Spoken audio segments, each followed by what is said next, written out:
I got diagnosed with bipolar. I didn't know, but it's bipolar 1 when I was 20. And my mom, she went to NAMI. She did a lot of good stuff for me. But it seems like the rest of the family just kind of scattered. I mean, one time my aunt and uncle came to see me in the hospital, but I've had over 50 hospitalizations and no cards from family. Um, I think a lot of people suffer with this kind of in silence and isolation. I'm lucky I'm part of the arts community, and some of the people in the arts community give me some leeway. They know that I'm not well, and they don't judge me so harshly for it. I don't really have any criminal record. I've never been to jail. So it's not really, I don't think people think of me as a criminal. I'm not sure. Um, and I think it's been hard on my kids because when you don't have family support, kids are looking for guidance. And there is none. They're like, well, and on top of that, I'm creative. So I have a family that's very traditional, and all my art is very untraditional art. I do like neo-dada kind of stuff.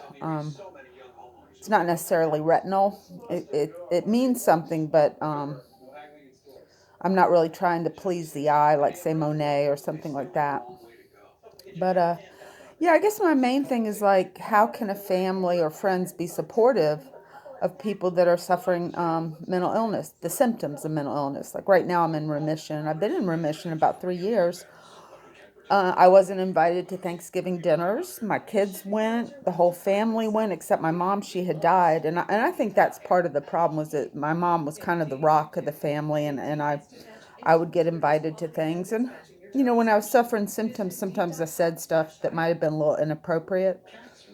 But when you understand it's part of the illness, then you say, "Oh, she's suffering." You don't like get so judgmental. And um, so I haven't seen my grandkids for a while, and I don't think it's them. They love to be with me, and I was actually suffering quite a few symptoms when I was taking care of them. But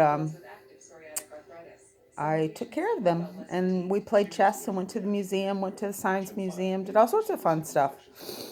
So I guess this message is just to the public schools or the school systems that we need mental health classes in science. That's part of the STEM, is to understand our own mental health, the psychology and chemistry of it all, and things like that. Because we have a lot of families out there that suffer, people that suffer, and we need education on it. We need appropriate boundaries to set, how to be supportive when the person is not well, what to do. Do you just isolate them and not talk to them? Or to me, if you would just say, hey, you're not doing good, but I wanted to check in on you, blah, blah, blah, bye. Just to let them know you're there, even though there's probably nothing you can really do. And I guess that can be really frustrating for people too, is there's nothing sometimes that can be done about it. I mean, they try different medications and it doesn't always work.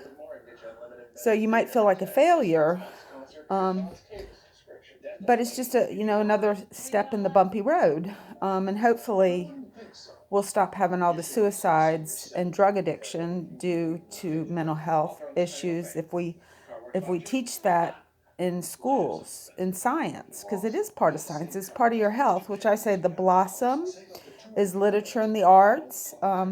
The stem could include gardening and mental health. The leaves, which are your arms, and that's physical fitness. And then the roots are your family and community. And we have healthy soil to grow in, hopefully not toxic.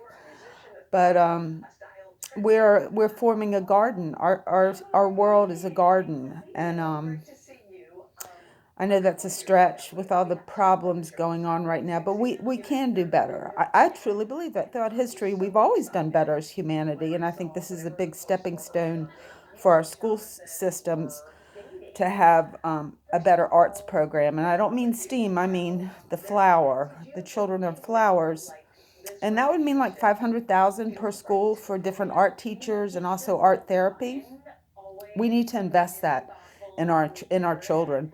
Then when you go to parties, you can talk about art. We have Down syndrome people that are in theater, so you don't have to be any genius to enjoy art. You just have to show up and learn about it and enjoy it. And I think that sometimes if we are not given the knowledge in school of art history and things, we feel like a little fish out of water when we're around it. But we don't have to do that. We can educate now on the history and the making of different arts. And I would try everything in elementary and junior high, all different ones: theater, dance, music, painting, photography, video.